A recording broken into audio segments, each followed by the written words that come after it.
Bien, mis hermanos, en esta noche vamos a terminar de ver el capítulo que hemos venido estudiando a través de todos estos días atrás, que es el capítulo 3 de nuestra confesión. El capítulo 3 tiene que ver con el decreto de Dios. Ya hemos visto la doctrina de las Escrituras. Ya hemos visto la doctrina de Dios y la Trinidad y ahora estamos culminando con la doctrina del decreto de Dios. Y antes de que comencemos con nuestra lección, solo quiero recordarle, mis amados, que si usted ha fallado alguna lección anterior, usted puede ir a su, al canal de YouTube de nuestra iglesia, que es cod.ly EDV TV, Estandarte de Verdad Televisión, y eso nos lleva directamente al canal de Estandarte de Verdad. Y aquí bajo playlist o lista de reproducción se encuentran los diferentes álbumes con contenido de todas nuestras clases. Ya tenemos lecciones pasadas de enseñanza, tenemos algún contenido escatológico, evangelístico, las espigas de verdad, todas las clases del discipulado, todas las clases de escuela bíblica, está el discipulado de pastores, la serie de los fundamentos de nuestra fe y las clases del catecismo bautista. Así que este es un recurso que está ahí disponible para usted, para cuando usted quiera accesar y ver una clase que aún no ha podido llevar, usted puede hacerlo ahí de esa manera. Bien, vamos a comenzar entonces con nuestra lección del día de hoy, que tiene que ver con el párrafo 7 de la confesión. Venimos estudiando el capítulo 3 y hemos avanzado por todo este bosquejo.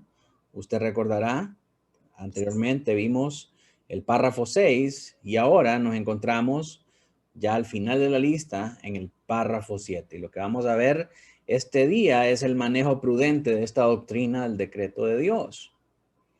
Y para comenzar, vamos a leer lo que dice nuestra confesión de fe en el párrafo 7. Dice de la siguiente manera: la doctrina del profundo misterio de la predestinación debe tratarse con especial prudencia y cuidado, para que los hombres, al ocuparse de la voluntad de Dios revelada en su palabra y al obedecerla, puedan, por la certidumbre de su llamamiento eficaz, estar seguros de su elección eterna. De este modo, esta doctrina proporcionará motivo de alabanza, reverencia y admiración a Dios, y de humildad, diligencia y abundante consuelo a todos los que sinceramente obedecen al Evangelio. Entonces comencemos primeramente con el numeral 1. Dice: la doctrina del profundo misterio de la predestinación debe tratarse con especial prudencia y cuidado. Leemos algunas afirmaciones para esto. Encontramos primeramente en Deuteronomio 29:29, dice: las cosas secretas pertenecen a Jehová nuestro Dios, mas las reveladas son para nosotros y para nuestros hijos para siempre, para que cumplamos todas las palabras de esta ley. Cuando hablamos acerca de este pasaje, creo que en el párrafo 3, mirábamos que estas cosas secretas se refieren específicamente a esa voluntad decretiva de Dios, a la voluntad secreta de Dios, por la cual Él decretó todas las cosas, que no nos es revelado a nosotros porque Dios lo decretó en una eternidad pasada. Por lo tanto, eso es lo secreto que nosotros no sabemos de Dios. Y estas cosas secretas pertenecen a Jehová, mas las reveladas son para nosotros. Lo que Dios ha escogido revelarnos a través de su palabra, eso es para nosotros. ¿Y qué nos ha revelado Dios a través de su palabra? En primera instancia, nos ha revelado a su Hijo Cristo, por quien todas las cosas fueron hechas y por quien nosotros venimos a tener salvación. Y esta salvación es posible gracias a una elección. La revelación específica de la palabra de Dios nos ha mostrado que a través de Cristo hemos sido elegidos desde antes de la fundación del mundo para poder heredar la vida eterna. Entonces, este secreto que había sido revelado por mucho tiempo, ha sido revelado a nosotros, sus hijos, por adopción, por medio del Señor Jesucristo. Romanos 9:20 nos dice, mas antes, oh hombre, ¿quién eres tú para que alterques con Dios? Dirá el vaso de barro al que lo formó, ¿por qué me has hecho así? Y esto nos recuerda nuestra posición ante esa voluntad decretiva de Dios de revelar únicamente aquellas cosas que Él quiso revelarnos a nosotros. Y no podemos ponernos en una posición de querer demandarle a Dios que nos revele otra cosa que Él en su voluntad ha querido. Porque como nos recuerda bien el apóstol Pablo en la epístola a Romanos, ¿quién conoce la mente del Señor? ¿Quién le dio consejo al Señor y quién estaba con el Señor cuando el Señor hizo todos estos planes? De manera que lo que Dios nos ha revelado a nosotros, nos lo ha revelado conforme a su voluntad para que nosotros entendamos estas cosas para nuestra salvación. Romanos 11:33 dice, oh profundidad de las riquezas de la sabiduría y de la ciencia de Dios, cuán insondables son sus juicios e inescrutables sus caminos. Pablo está haciendo una referencia a esa maravilla en la profundidad de estos misterios que Dios ha revelado. Mis hermanos, cuando nosotros nos ponemos a pensar realmente en qué es lo que significa que Dios nos haya predestinado desde antes de la fundación del mundo. Hay cosas que uno no puede saber, hay cosas que uno trata de explicar, hay cosas que uno trata de hallarles lógica, de hallarles sentido, pero nos damos cuenta que simple y sencillamente son misterios de Dios que nosotros no podemos entender ni podemos explicar. Entonces tenemos que tratarlos únicamente como misterios. Y Pablo cuando considera estos misterios, él dice, oh profundidad de las riquezas, cuán insondables son sus caminos, porque definitivamente estos son misterios que son tremendamente profundos. Y por lo tanto, al ser misterios, deben tratarse con el cuidado y eh, con la prudencia necesaria para comunicarlos de una manera correcta a otras personas. Porque si los mistificamos mucho, caemos en el error y estamos en peligro de estar enseñando falsas doctrinas. Por lo tanto, no podemos ponernos a inventar sobre la base de lo que Dios ha revelado, sino que tenemos que ser fiel a lo que la Escritura dice, aunque la Escritura no nos diga mucho al respecto, porque nosotros no sabemos cómo fue que Dios hizo este decreto de elección. Sin embargo, sabemos que sí lo hizo. ¿Cómo lo hizo? ¿En qué se basó y en qué consistía? Eso lo vamos a saber hasta que estemos con Él, si Él decide revelarlo a nosotros, ¿verdad? Por lo tanto, nosotros tenemos que ser prudentes en estas cosas y no andar inventando cosas que la Biblia no nos ha mandado, que la Biblia no nos dice, que la Biblia no nos enseña. No podemos reconstruir los hechos a partir de sabiduría del mundo o a partir de cosas que otras generaciones en otras culturas se han inventado acerca de Dios. Estos son los misterios de Dios y en lo pertinente a los misterios de Dios, Él es quien elige cómo revela estas cosas.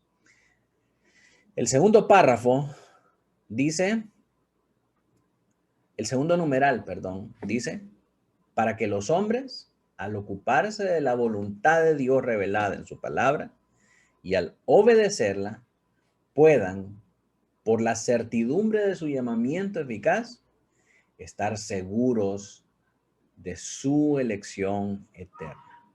Miren qué bonito esto que dice este numeral, porque muchas veces en los medios evangélicos de hoy día, los hombres tienden a buscar la revelación de Dios con el propósito de envanecerse por ella. Hay competencia de apóstoles, competencias de profetas queriendo demostrar quién sabe más acerca de la revelación de Dios. Sin embargo, la confesión nos blinda a nosotros en contra de ese envanecimiento carnal que pudiera derivar de esta actitud de pretender que uno sabe todo o que Dios le revela a uno estos grandes misterios. Porque al final, la razón por la que Dios ha decidido darnos esta revelación de este misterio a través de su palabra es para que nosotros podamos cumplir con la voluntad de Dios y podamos obedecer a esa voluntad. ¿Con qué propósito? De que seamos presentados como siervos, como grandes hombres y mujeres de Dios. No, con el propósito de que podamos estar seguros de nuestra salvación, que podamos estar seguros que al Dios elegirnos a nosotros, nosotros podemos vivir confiados, nosotros podemos vivir seguros de que si nosotros nos morimos, nosotros vamos a estar con el Señor. Y que si el Señor nos llamó a nosotros, el Señor se va a asegurar de proveernos los medios de llevarnos hasta el final. Esta mañana yo meditaba acerca del tiempo de la pandemia y consideraba la providencia del Señor al otorgarnos medios digitales de comunicación para poder pastorear a la iglesia durante este tiempo en que estuvimos en confinamiento.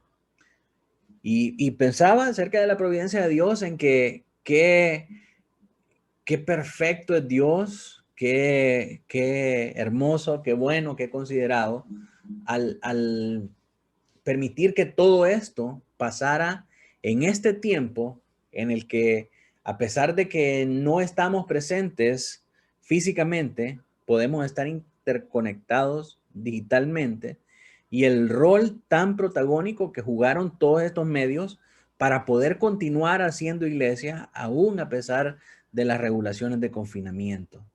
Digo, qué hermosa providencia, porque no sé de qué otra manera hubiéramos podido haber hecho iglesia si no hubiéramos tenido todas estas herramientas a la mano.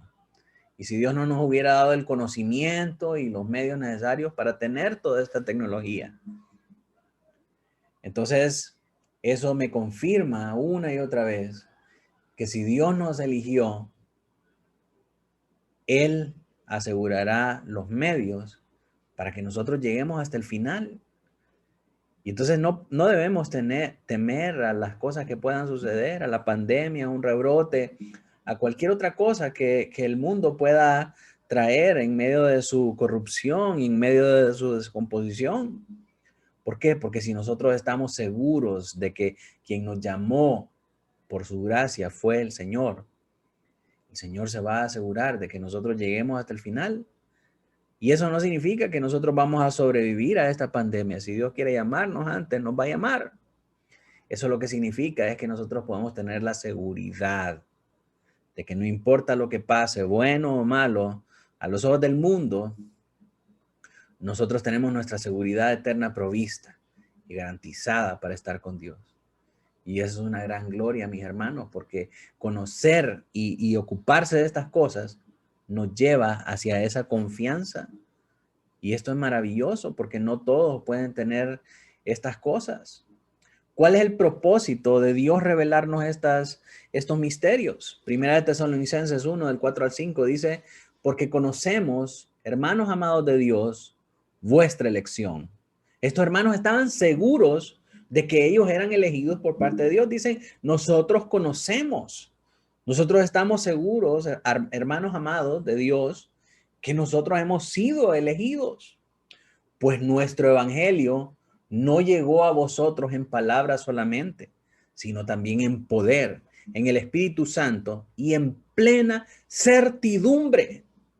Mis hermanos, yo creo que Dios no nos llama al camino del evangelio para que nosotros estemos toda una vida dudando y debatiendo si somos salvos o no, dudando y debatiendo de que si hoy tenemos la salvación o mañana la perdimos.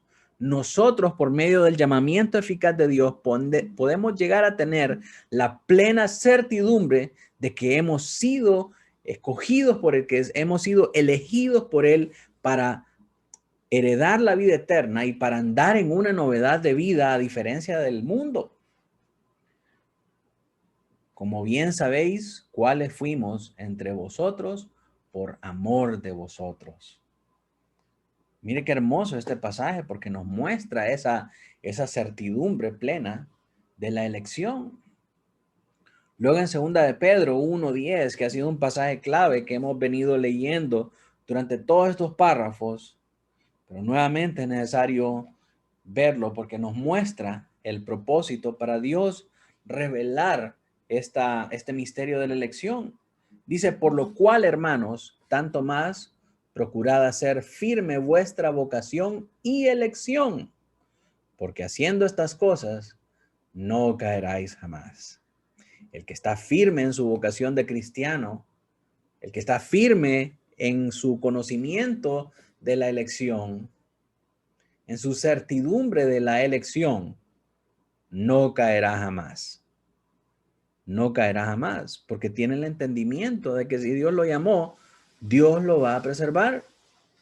Entonces, mis hermanos, qué importante es todo esto para que nosotros lleguemos a entender esas cosas.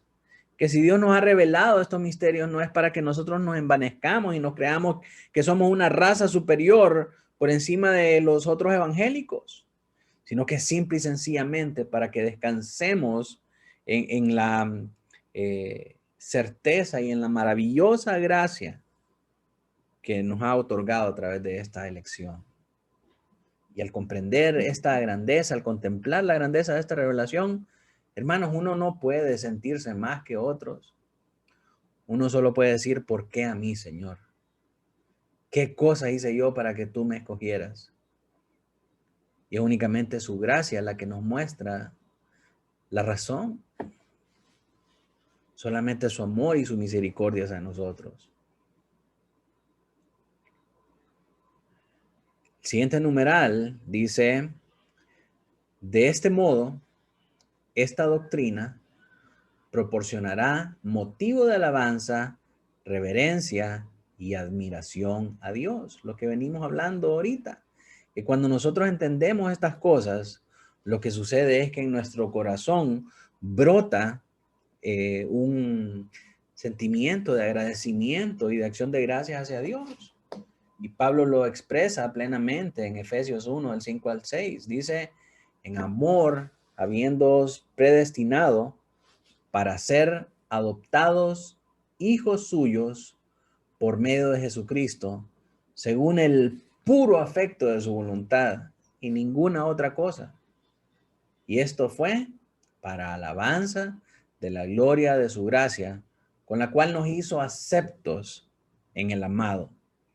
El fruto que proviene de tener esta revelación es este fruto de alabanza. Es esta acción de gracias, esta alabanza de la gloria de su gracia que dice aquí Pablo a los Efesios. Si una persona se siente envanecida por la revelación de este misterio, entonces esta persona realmente no ha nacido de nuevo y este envanecimiento proviene únicamente de tener un concepto intelectual en su cabeza y no el gozo que da la nueva vida en Cristo y no el gozo que da este conocimiento manifiesto por el Espíritu. Porque si es dado a nosotros por el puro afecto de su voluntad, quiere decir que nosotros no tenemos absolutamente nada de participación en este proceso. Es Dios y solamente Dios el que ha decidido en su voluntad decretiva revelarlo a nosotros. ¿Cómo podemos nosotros gloriarnos en algo que no ha sido ni siquiera propiciado por nosotros? Entonces, todo este conocimiento tiene que llevarnos necesariamente a esta acción de gracias que brota en nuestros corazones. Ahora, el numeral 4 nos habla también de que debe llenarnos de humildad. Tiene que llevarnos hacia la humildad. Cuando hablamos de la humildad, este es un recordatorio perpetuo para nosotros. Romanos 11:5 dice, así también aún este tiempo ha quedado un remanente escogido por gracia. Así también aún en este tiempo ha quedado un remanente escogido por gracia. Fue la gracia de Dios la que nos escogió y es por la gracia de Dios que nosotros hemos sido preservados de esta generación maligna.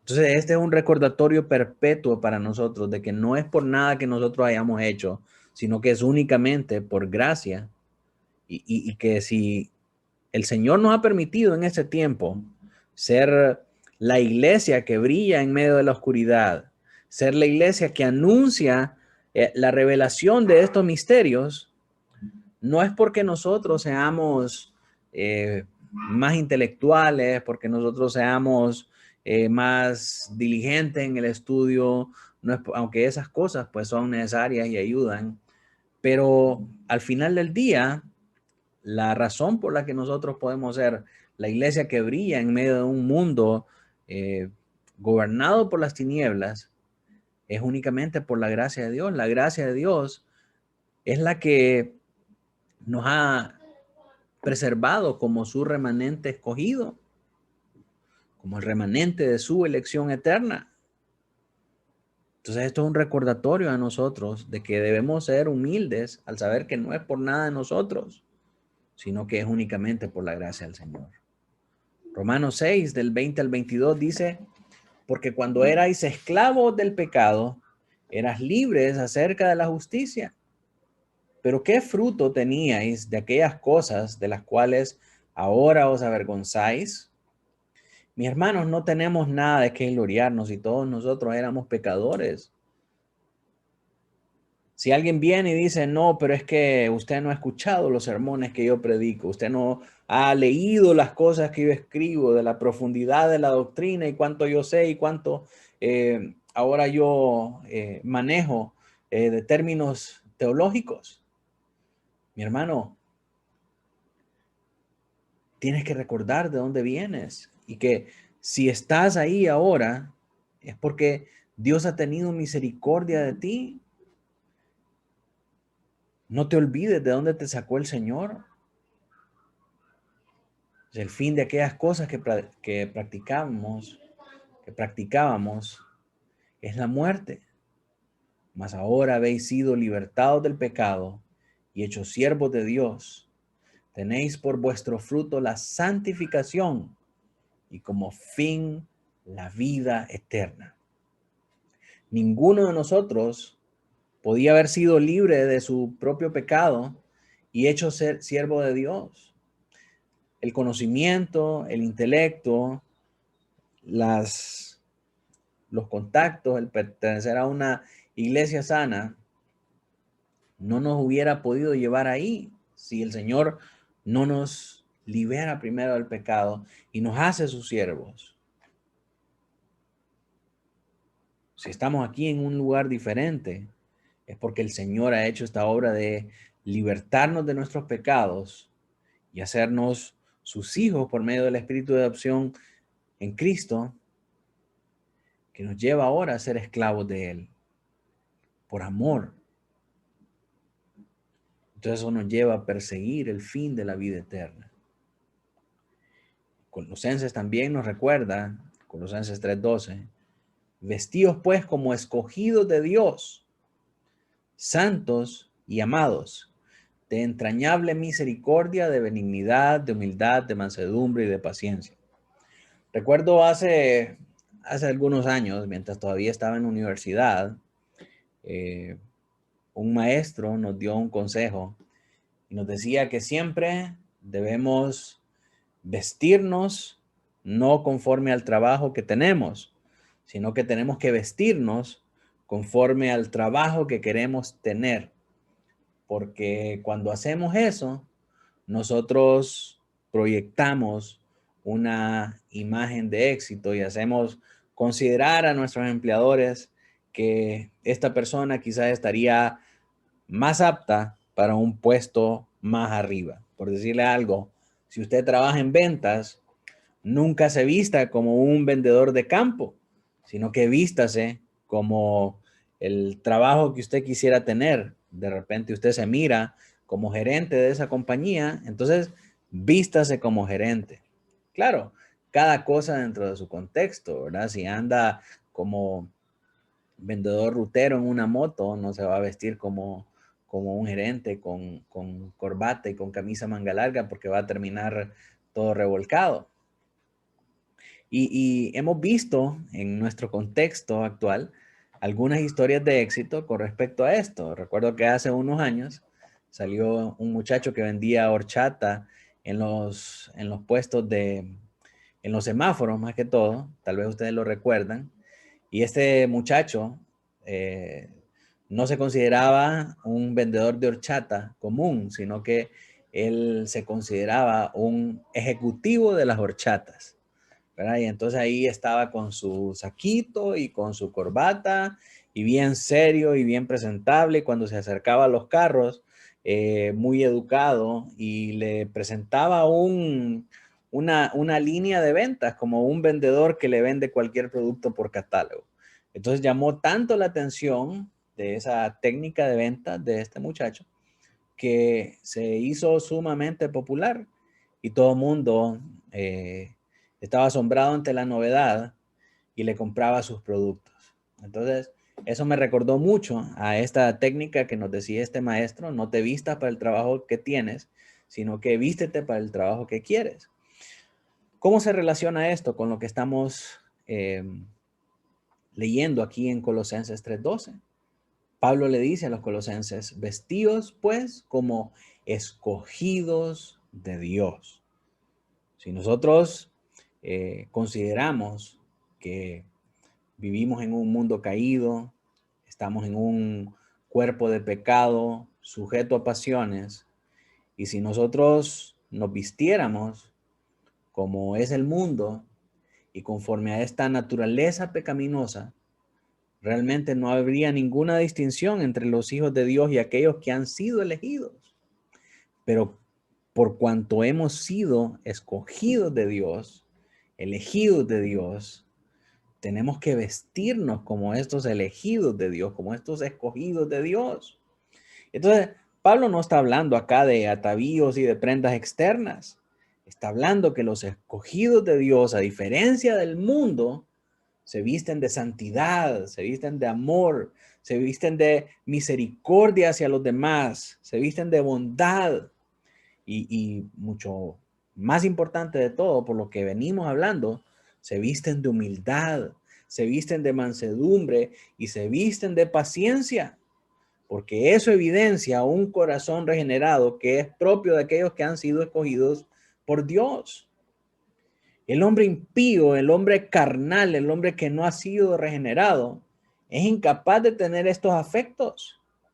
Es sanguíneo, como dicen los psicólogos, ¿verdad? Que tiene todas sus emociones a flor de piel y estalla iracundamente y estalla de manera impía ante ante sus sentimientos y ante sus afectos pecaminosos. Pero el hombre de Dios es un hombre revestido de santidad, revestido de amor, que siente entrañable misericordia. Esa palabra entrañable misericordia es muy interesante porque es una misericordia que sale de las entrañas, ¿verdad? De lo más recóndito de su ser. que cuando no siente el sentir misericordia hacia alguien por las maldades que le ha hecho, de donde no hay saca misericordia. Se reviste de benignidad, de humildad, de mansedumbre y de paciencia, por más que le hagan mal, por más que lo humillen, que lo persigan, que lo maltraten. El hombre de Dios se viste de humildad, de mansedumbre y de paciencia. Entonces, mis amados, no nos vistamos para el trabajo que tenemos. No nos vistamos como este mundo. Vistámonos para el trabajo que queremos. Esto es, vistámonos para esa nueva creación glorificada y perfeccionada que seremos cuando regrese Jesucristo, nuestro amado Salvador. Así que todas estas cosas son un recordatorio perpetuo de que no lo hemos logrado, pero que por la gracia de Dios llegaremos ahí. Por lo tanto, tenemos que vestirnos como escogidos de Dios. Tenemos que vestirnos de humildad, reflejando el Dios que tenemos. Miren, el Señor Jesucristo pudo haber venido como guerrero, como un rey, como un caudillo. Pero el Señor Jesús vino como un siervo humilde. Y nosotros, si nos llamamos cristianos, seguidores de Cristo, tenemos que aprender de nuestro Señor. Y si hay una característica que el Señor quiere que nosotros aprendamos de Él, es la mansedumbre y la humildad. Dice, aprended de mí que soy manso y humilde. El Señor no quiere que usted aprenda a caminar sobre las aguas, a calmar las tempestades y esas otras cosas. El Señor quiere que usted aprenda a ser humilde, a ser manso. Y si aprendemos esas cosas, todo lo demás vendrá por añadidura. Todas estas cosas son un recordatorio perpetuo de que este misterio revelado para nosotros nos tiene que hacer más humildes. También nos habla de diligencia, que tiene que hacernos más diligentes. Hay una frase que decía en mi primer pastor y que quedó muy grabada en mi corazón porque considero que es cierta, a pesar de muchas de las falsedades y de muchas de las cosas erróneas que enseñan en esa iglesia donde estábamos primero. Esta frase en particular es muy cierta. Él decía, una vez vencida la ignorancia, es irrenunciable la responsabilidad. Una cosa es que usted haga las cosas sin conocimiento, sin saber, pero una vez que usted ya las sabe, una vez que ya tiene conocimiento de esas cosas, ya no puede alegar esa ignorancia, no puede alegar desconocimiento. Y ahora que usted sabe, ahora tiene una responsabilidad. Y sucede de la misma manera con estos misterios. Estos misterios, la revelación de este misterio, del decreto de Dios, el decreto de la elección de Dios, nos lleva a que tenemos una responsabilidad ahora con Él. Segunda de Pedro 1:10 nos dice, por lo cual, hermanos, tanto más procurad hacer firme vuestra vocación y elección, porque haciendo estas cosas no caeréis jamás. Mis hermanos, en nuestro día a día, en nuestros afanes, en todas las cosas que pasan en nuestro alrededor, es fácil olvidarse de quién somos nosotros en Cristo. Y es fácil dejarse llevar por la manera en cómo el mundo opera. Dígame cuántas veces al día usted recuerda que usted es un elegido de Dios. Y si usted recordara en su trabajo a cada instante que usted es un elegido de Dios, ¿cómo reaccionaría a las injusticias? ¿Cómo reaccionaría a las pláticas con sus compañeros? ¿Cómo reaccionaría a esas insinuaciones y a esas instigaciones para hacer cosas que son prohibidas conforme a la ley del Señor. Sí, ahora que sabemos que somos escogidos, hermanos, nosotros tenemos una gran responsabilidad para ser firme en nuestra vocación y elección. Si somos de los elegidos y en nuestra vida hay frutos de justicia que pueden dar testimonio de que verdaderamente somos elegidos, nosotros tenemos la responsabilidad de actuar como escogidos, no solo de actuar, sino que de comportarnos permanentemente como escogidos y saber que como escogidos nosotros tenemos una responsabilidad. A los jóvenes, cuando les digan, mira, vamos a ir allá a una fiesta y van a tener reggaetón, van a tener drogas, alcohol, van a tener todas estas cosas, que hagan una pausa y se recuerden, hey, yo soy un elegido del Señor, yo no puedo participar de esas cosas. No, que son un anticuado, que solo de viejito trabajas. No, no me importa lo que me digan, yo soy un elegido y yo tengo que comportarme como un elegido. Una vez que sabemos estas cosas, no podemos renunciar a nuestra responsabilidad. ¿Sabe por qué? Porque cuando Cristo vuelva a juzgar a vivos y muertos, el Señor nos va a demandar estas cosas. Nos va a decir, tú sabías esto, y aún sabiendo que eres de los elegidos, fuiste e hiciste estas cosas. Mis amados, si nosotros tuviéramos conciencia durante el día de que somos elegidos, yo le aseguro que nuestras acciones en nuestro trabajo, en nuestra casa, con nuestros amigos, con nuestros familiares o en cualquier lado donde nosotros vayamos, serían diferentes. Y así con eso en mente, llegamos a este famoso pasaje de Filipenses 2:12, donde dice, por tanto, amados míos, como siempre habéis obedecido, no como en mi presencia solamente, sino mucho más ahora en mi ausencia, ocupaos en vuestra salvación con temor y temblor. Y este pasaje, digo, es famoso porque lo usan en muchos casos los arminianistas para decir que la salvación se pierde. Si nosotros consideramos el contexto, no está hablando de que la salvación se pierde, sino que está hablando de que nosotros tenemos que ser diligentes en comportarnos como elegidos del Señor.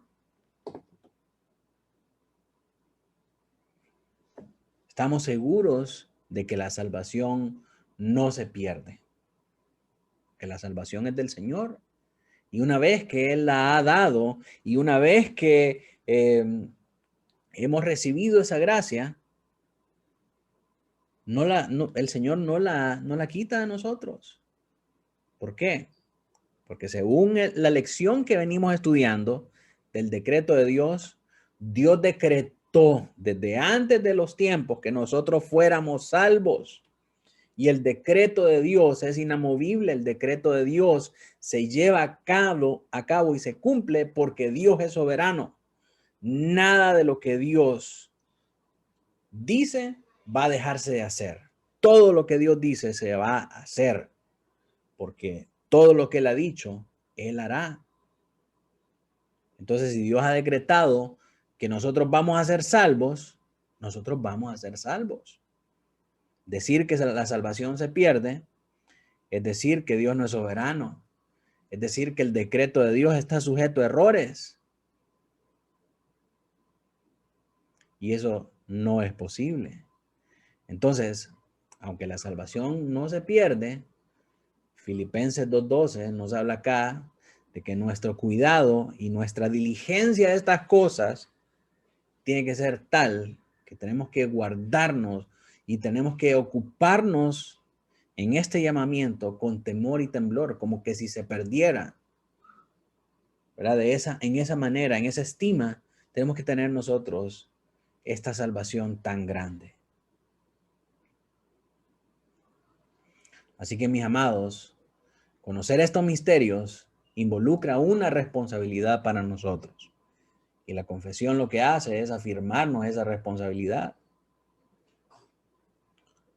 Luego, llegamos al numeral 6, que dice, y abundante consuelo a todos los que sinceramente obedecen al Evangelio. ¿Sí? Este pasaje, o no este pasaje, este párrafo en particular, muy especial porque nos lleva a nosotros de regreso al corazón de Dios, que la elección no fue un acto de injusticia, que la elección no fue un capricho de Dios, como el niño del vecindario que tiene la pelota y que el que tiene la pelota es el que elige quién juega, ¿verdad? Y quién no. Entonces, como es el dueño de la pelota, le dice a este sí, este sí, este sí, y tú no, porque me caes mal, ¿verdad? Dios, por medio del decreto de elección, no hizo estas cosas como un capricho, no decretó la elección de sus hijos por capricho, sino que por amor. Entonces, al saber este misterio, tenemos que ser llenos de acción de gracias, de humildad, de diligencia, y esto debe traer consuelo para nosotros en aquella esperanza de la gloria que ha sido preparada para nosotros. Y en palabras del Señor Jesucristo, en el Evangelio de Lucas, capítulo 10, versículo 20, dice, pero no os regocijéis de que los espíritus se os sujetan, sino regocijaos que vuestros nombres están escritos en los cielos. Mis amados, si hay algo que tiene que traer gran consuelo a nuestra vida, aún en medio de las aflicciones, de las tribulaciones, de las angustias y de la muerte de nuestros familiares queridos, de la caída de pastores que nosotros admirábamos, de todas las cosas malas que pudieran suceder. Hay algo más grande que todo esto que es motivo de regocijo para nosotros. Y eso es que nuestros nombres están escritos en los cielos, porque nosotros hemos sido escogidos por parte del Señor. Y más que cualquier grado teológico, más que cualquier conocimiento intelectual, más que cualquier otra cosa que pudiera darnos orgullo y envanecernos, el motivo de nuestra alegría y el motivo de nuestro consuelo es que nosotros fuimos escogidos de Dios. Así que es importante, mis hermanos, la manera en cómo la confesión deja registradas esta, esta percepción y esta forma de pensar acerca del decreto de la elección, porque para los bautistas particulares no era una situación que los llenaba de orgullo intelectual y de orgullo hueco, sino que era algo que los movía hacia esa humillación, hacia esa acción de gracias, hacia esa responsabilidad y hacia ese consuelo. Que esta gran revelación fue por gracia. Hay una película, de esas películas de superhéroes, donde se le dice al protagonista que con un gran poder viene una gran responsabilidad. Entonces, este es un consejo que busca mantener al héroe en su esencia, mantener al protagonista de esa historia en total humildad y servicio a los demás, en que al serle otorgado un gran poder, tiene que mantener la fibra de su ser humilde y servicial. Y es lo mismo para nosotros, que aunque no somos los protagonistas de la historia, el protagonista de la historia siempre va a ser Cristo. La revelación de este gran misterio tiene que llevarnos de vuelta a la humildad. Y eso es lo que los editores de la confesión quieren que nosotros recordemos. No que nos sintamos orgullosos por ser bautistas reformados, sino que nos sintamos orgullosos porque nuestros nombres están escritos en los cielos. Y esto no por nada que nosotros seamos, sino que por todo lo que Dios es, porque por su gracia Él nos ha elegido. Entonces, mis amados, este es, así a grandes rasgos, lo que nos enseña este párrafo 7 con respecto a la doctrina del decreto de Dios. Y hay algo que tenemos que saber en torno a la manera en cómo está estructurado este capítulo 3 en comparación con otros capítulos de la confesión, y es su trasfondo histórico. Como les he mencionado anteriormente, la confesión bautista de Londres de 1689 saca muchos artículos de la confesión de Westminster y los copia, como dirían, verbatim, tal cual está en la confesión de Westminster, así aparece en la confesión de Londres. Y son muchos artículos, otros artículos son sacados de la confesión de Saboya, que es la confesión congregacionalista, y sumado a eso, otros más que son propios de los bautistas particulares. Ahora, ¿por qué los bautistas sacaron de estas dos confesiones en lugar de hacer su propia confesión? La razón para esto es porque eran verdades bíblicas con las que ellos no estaban en desacuerdo y que no había ningún sentido en redactarlas de otra manera porque eran igualmente entendidas por los presbiterianos y por los congregacionalistas. Entonces no tiene sentido escribir otra cosa si ya está escrito aquí en la confesión de Westminster, que fue la primera confesión escrita. Si ya está ahí en la confesión de Westminster, entonces solamente lo copiamos tal como está y sobre eso nosotros redactamos y hacemos modificaciones. Así que este capítulo 3 es uno de esos enunciados que se copió directamente de la confesión de Westminster. Sin embargo, la confesión de Londres omite el párrafo 7 de la confesión de Westminster. Y esto se debe a que este párrafo evidencia una diferencia doctrinal bastante significativa entre los bautistas particulares y los presbiterianos. Porque los hermanos presbiterianos enseñan que la doctrina del decreto de Dios tiene dos caras. En primer lugar, la cara de la salvación, que ellos se ocupan en enseñarla y desarrollarla de los párrafos del 3 al 6, y la otra cara, que es la reprobación, que ellos le enseñan especialmente en el párrafo 7, le enseñan de una manera muy particular. Y la omisión de este párrafo sirve para debilitar el testimonio de la confesión bautista a la doctrina de la reprobación. Los bautistas particulares no estaban de acuerdo en cómo los presbiterianos presentaban esta doctrina de la reprobación. Entonces omitieron este párrafo para no darle mucha trascendencia a esta enseñanza. Miren lo que dice la confesión de Westminster en el párrafo 7. Este es el párrafo que la confesión de Londres omitió.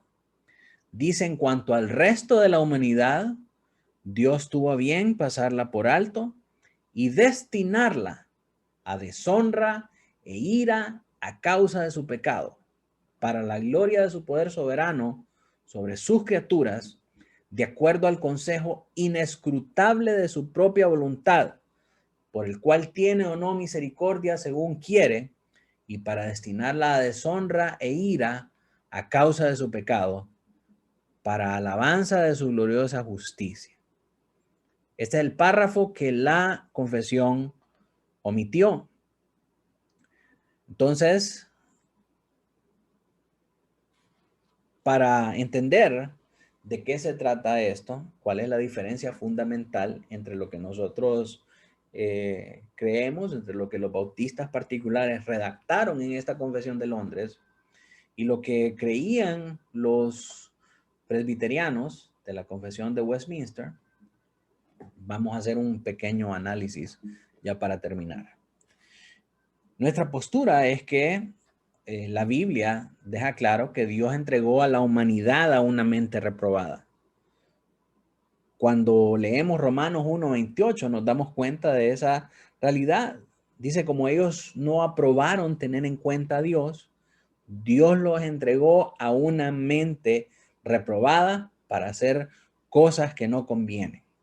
Entonces, como bautistas particulares, sí creemos que hay una reprobación de Dios, pero tenemos que enseñar la diferencia fundamental en cómo nosotros creemos en esta reprobación y cómo creen los presbiterianos. Si seguimos leyendo, la Biblia, por supuesto, es más amplia y es más clara acerca de esta reprobación. Acuérdense que la confesión de fe lo único que pretende hacer es una presentación resumida de las doctrinas que están en la Biblia. Entonces, cuando la Biblia habla de la predestinación, nos dice también que hay una condenación. Dice Primera de Pedro 2:8, y piedra de tropiezo y roca que hace caer, porque tropiezan en las palabras, siendo desobedientes, a lo cual fueron también destinados. O sea, nos deja ver ahí que hay un destino para los desobedientes. Y Judas 1:4 nos dice, porque algunos hombres han entrado encubiertamente, los que desde antes habían sido destinados para esta condenación. Estaban destinados para condenación. Hombres impíos que convierten en libertinaje la gracia de nuestro Dios y niegan al Dios, el único soberano y nuestro Señor Jesucristo. Cuando hablamos de la predestinación, hablamos de esto. Y hablamos que el destino final de todos los hombres, en general, por cuanto negaron a Dios, Romanos 3:23 nos dice, por cuanto todos pecaron, todos, absolutamente todos, están destituidos de la gracia. El destino de la humanidad por haberle dado la espalda a Cristo a través de Adán como cabeza federal, ese destino era la condenación eterna. Todos estábamos destinados, todos estábamos en ese tren. Pero Dios, por su decreto de elección, salvó a algunos y al resto lo dejó ahí para que siguieran ese destino de condenación. Que Dios no lo ordenó, sino que ellos mismos lo escogieron por su rebelión y por su transgresión contra el mandato de Dios, contra el mandamiento positivo de Dios. Entonces, ¿cuál es el problema de los presbiterianos? Si bien es cierto, la Biblia deja claro que hay una reprobación para los que no son elegidos, pero hay que hacer una importante diferenciación en la manera en que nosotros creemos en esta doctrina. Porque los hermanos presbiterianos hacen un peligroso paralelismo entre la salvación y la reprobación. ¿Qué quiere decir eso? Que para ellos, Dios es ese niño caprichoso con la pelota que dice quién juega y quién no. Y a estos les dio la salvación y a los otros les dio la reprobación. A los otros los condenó. Y eso no es así, porque cuando hacemos eso, cuando enseñamos que Dios escogió a unos para salvación y a otros los escogió para reprobación, exponemos a Dios como un sádico, como un tirano. Y eso no es así. La relación de Dios con la reprobación no es la misma que con su decreto de salvación. Dios decretó la salvación de los escogidos, pero no decretó la condenación de aquellos que no fueron escogidos. Aquellos que se pierden y aquellos que entregó a sus delitos y pecados están ahí porque negaron a Dios. porque no quisieron nada con él. Fue por su propia libertad.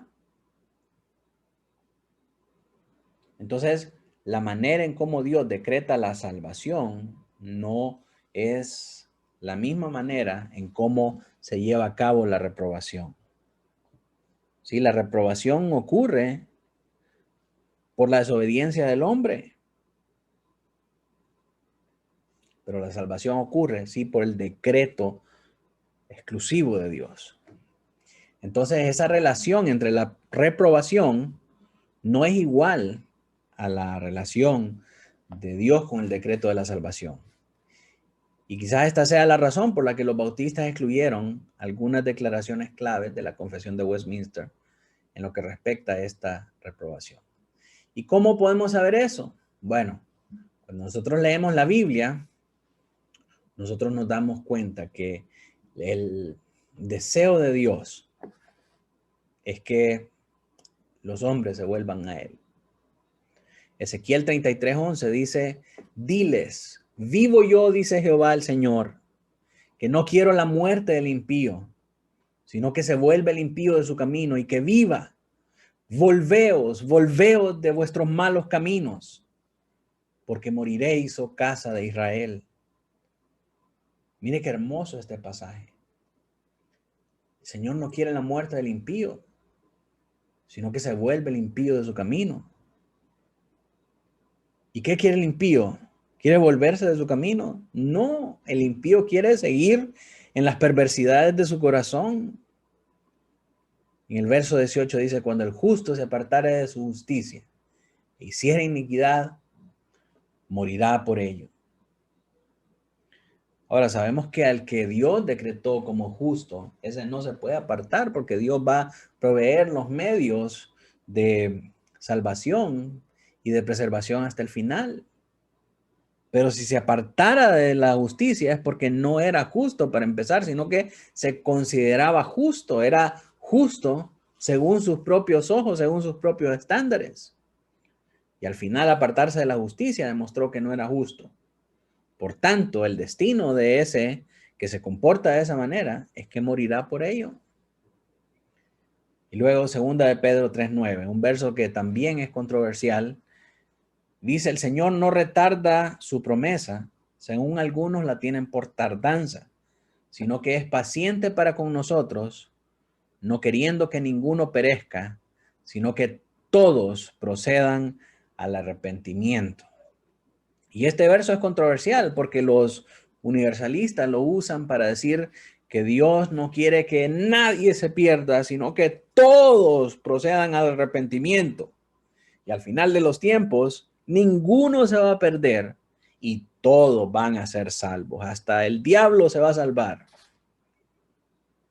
Y cuando consideramos el contexto de esa carta en específico, las cartas de Pedro están dirigidas a los cristianos que están en el exilio en la región del Ponto.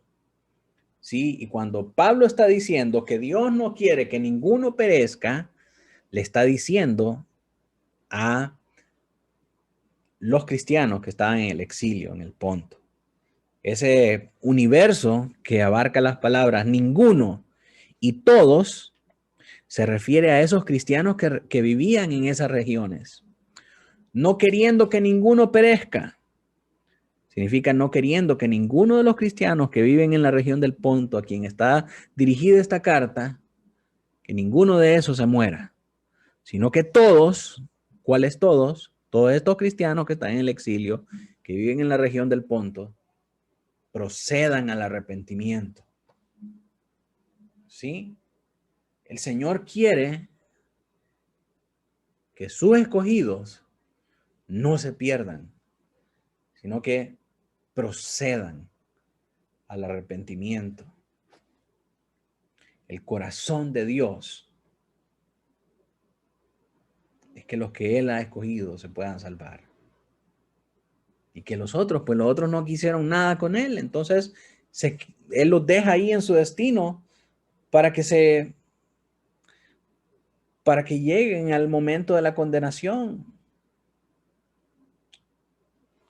Y ese es el corazón de Dios. Esa es la revelación especial que nos muestra la Escritura acerca de cómo Dios se relaciona con ese decreto de la salvación y cómo Dios se relaciona con esa reprobación en la que dejó a los hombres por su propia desobediencia. Así que, mis hermanos, esas son las enseñanzas fundamentales que nos deja a nosotros este capítulo del decreto de Dios. Quiero saber, ya para terminar, si hay alguna pregunta.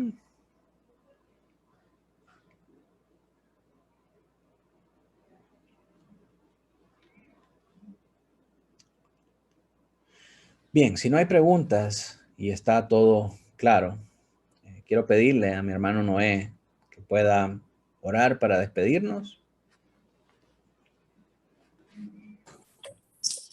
Amén, pastor. Gracias por el tiempo y que hemos disfrutado mucho de la clase, de todos estos aspectos relacionados a la elección de Dios. Oremos, hermanos, en esta noche. Padre, te damos gracias por tu grande amor y misericordia que has tenido para estos vasos, Señor, que hiciste, Padre, y en esa misericordia nos elegiste para ser vasos de honra, Señor, no porque vieras algo bueno en nosotros, sino que en la misma condenación que todos los hombres, Señor, según tu beneplácito, poder y propósito de redención, Señor, nos has elegido, Padre, para mostrar tu gloria y tu poder, Señor. Gracias porque esta doctrina nos da, Señor, la certeza, la seguridad de tu palabra, de que aquellos que has llamado, Señor, los has elegido, Señor, los has predestinado, los perfeccionas, los santificas y los glorificarás en aquel día, Señor. Y eso debe de producir una adoración, Señor, diaria desde nuestro interior, una gratitud que desborda, Señor, en amarte, obedecerte y proclamar tu palabra, Señor, porque es el instrumento, es el medio que has destinado para que otros, Señor, otras ovejas que están fuera de redil, escuchen tu voz, Señor, y sean introducidas al rebaño por ese decreto eterno que tú has establecido, Señor. Te adoramos en esta noche por tu preciosa palabra, por el instrumento humano, Señor, y por aquellos que han estado ahí, Padre, escuchando y siguiendo estas lecciones de tu palabra. En Cristo Jesús oramos. Amén y amén.